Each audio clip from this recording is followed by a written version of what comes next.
One of the most iconic parts of any Pikmin game has to be the happy ending of Pikmin 1.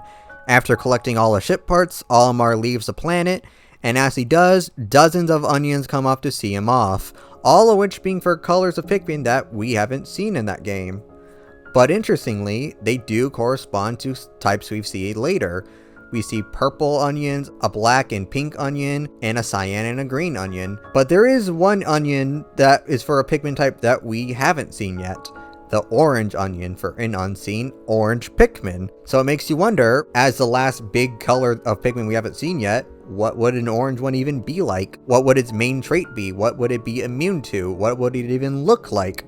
And that's what this video is going to be about. But before we get into my designs, there are a few little things I want to talk about. First, there are Bulbmin, which the cursor turns orange when you select them to throw. So some people take this as meaning that the Parasite Pikmin is orange. I disagree with this just because I think it's meant for clarity, as we already have a red Pikmin and a yellow Pikmin, and since both Bulbs are primarily red and yellow, they just mixed it together for orange to signify the Bulbmin. Next up is Ochi, who is not a Pikmin, but does act like one in game, and of course is signified with the color orange usually. There's also the concept art Winged Pikmin and Ghost Pikmin, which were both orange before eventually being changed to the pink Winged Pikmin and the green Glow Pikmin. So it at least shows that Nintendo has considered making an orange one before, but never really decided on it. Now what's interesting about the orange Winged Pikmin is that it's actually very similar to my first design, the Honey Pikmin, which is actually the first fan design Pikmin I ever came up with. My thinking at the time was just, I like bees and I like Pikmin. I want a bee Pikmin. It's not really that in-depth, and my thinking for designing types have really changed a lot since then. I don't think this would ever actually make it into a game. It's far too similar to Winged Pikmin. My thinking as to what would set them apart is that they'd be able to fly over things normally like Winged Pikmin, but whenever they carry something, they'd be too heavy to fly, so they'd carry it like normal ones. Sort of as a way to balance them out, since Winged Pikmin were really overpowered in Pikmin 3. Also, they'd be able to eat through honey, which would be a new type of hazard that other Pikmin would get stuck in and wouldn't be able to get out. But these guys would be able to eat through it or something. But like I said, I think it's way too similar to Winged Pikmin, especially since those were already going to be orange in development. So it seems like they already were based on bees. So for as much as I love the Honey Pikmin, and it really does still hold a special place in my heart, I don't see this one ever making it into a game. Moving on to the first one I came up specifically for this video, I wanted to think about why Nintendo has never actually went with an orange Pikmin, since again, they've obviously considered it in the past. And one reason that comes to mind is that Pikmin are already in universe named after carrots, and since carrots are orange, having an orange Pikmin would just kind of be doubling down on the joke. Which is why I am tripling down on the joke and making it look like a carrot. Introducing the Drill Pikmin. The first thing you'd probably notice is their long pointed head, which obviously looks like a carrot. And their stem, instead of being on their head, is on their back, acting like a tail. So when you pull them out of the ground, instead of seeing the top of their heads, you'd see their little legs sticking out. Now the reason they're upside down like this is because obviously they can drill through the ground and be able to dig out things that are buried. You just throw them at a patch of dirt, they'd spin on their heads like a Beyblade, and down they go. And you could use this to find treasures or raw materials, or maybe you can find a patch of mud and you can drill it down and get a geyser to shoot you to a higher ledge. Or maybe you'd be able to throw them at a wall and they'd drill in and they'd act like a temporary ladder for you and other Pikmin to climb up. Kinda similar to how Ice Pikmin can freeze water so you can temporarily walk across. I'd also imagine that instead of being thrown at an arc like every other Pikmin type, you'd throw them straight on like a dart or a spear.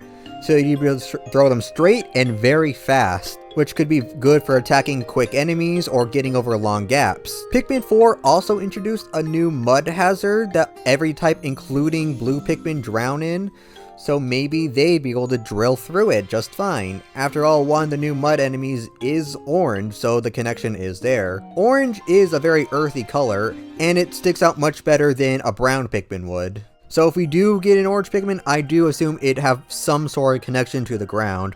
Whether they'd be able to dig through it, who knows, but I really like the design. I really like the little leaf necklace I gave it. I think it's cute. And I just want to see a Pikmin just go full Beyblade. That'd just be funny to me.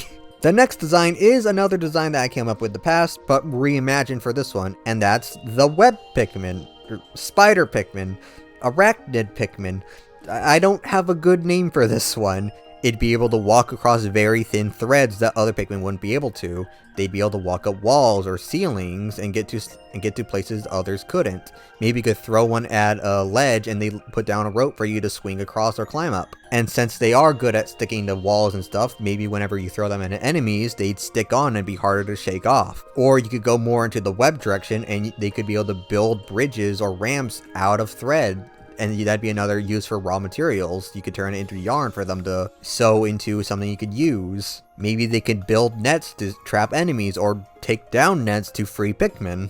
When they're carrying things back, instead of using their hands, they'd attach a string to it and they'd carry it by the rope, maybe even allowing for more Pikmin than usual to carry on. I also really like this design because it is on all fours and every other Pikmin type we had is bipedal, so this would really stand out. I know there are Bulbmin, which technically only have 2 feet, but they do have quadruped vibes, but this would be a true quadruped Pikmin. Also, I know my specific art style, I just draw all their limbs ending in little pointy nubs. This one would just end in little nubs. That's not an art style thing, that's just the design. As for why a spider Pikmin would be orange in color, because I drew it that way. And it's not completely out of the question. The very first spider enemy in the series is the beady longlegs, which is primarily orange in color, so, yeah.